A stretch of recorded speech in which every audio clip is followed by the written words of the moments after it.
Dans le déluge de Twickenham, l'Australie est la miraculée de ses quarts de finale. Un match où les Wallabies se sortent à l'arraché du piège écossais, mais qui doit la victoire à une erreur d'arbitrage.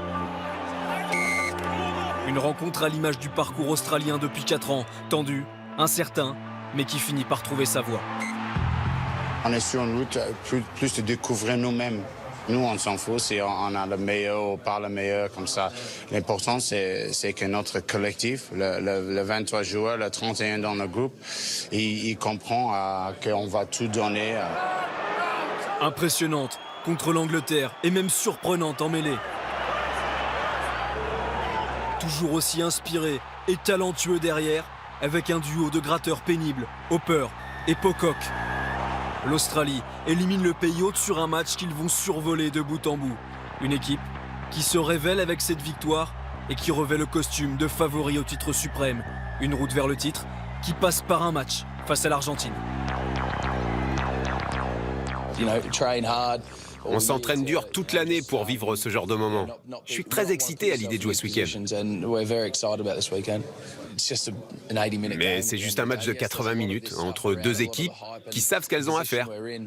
Taper dans le ballon, passer, plaquer, et c'est celui qui le fait le mieux qui gagne à la fin. Un collectif qui doit autant son succès à ce qu'il se passe sur le terrain qu'à l'ambiance qui règne dans les vestiaires, avec un animateur nommé Matt Guiteau qui fête sa 100e sélection face à l'Écosse, un cap qu'il aurait pu ne jamais atteindre. Impossible à sélectionner depuis sa signature à Toulon, la fédération australienne fait machine arrière en juillet dernier et ouvre ses portes aux exilés. Un joli cadeau pour Matt Guiteau.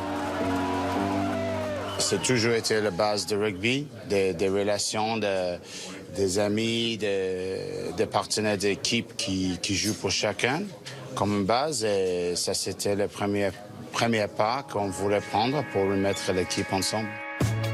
Une équipe où les moments de détente sont importants, comme à la piscine, wallabies ou non, slip de bain et fou rire obligatoire. Pourtant, face à l'Argentine, les sourires s'effaceront. Pour atteindre une 4e finale de Coupe du Monde, se dressent devant eux les terribles Pumas. Une équipe contre laquelle les Australiens n'ont perdu qu'une fois en 15 ans.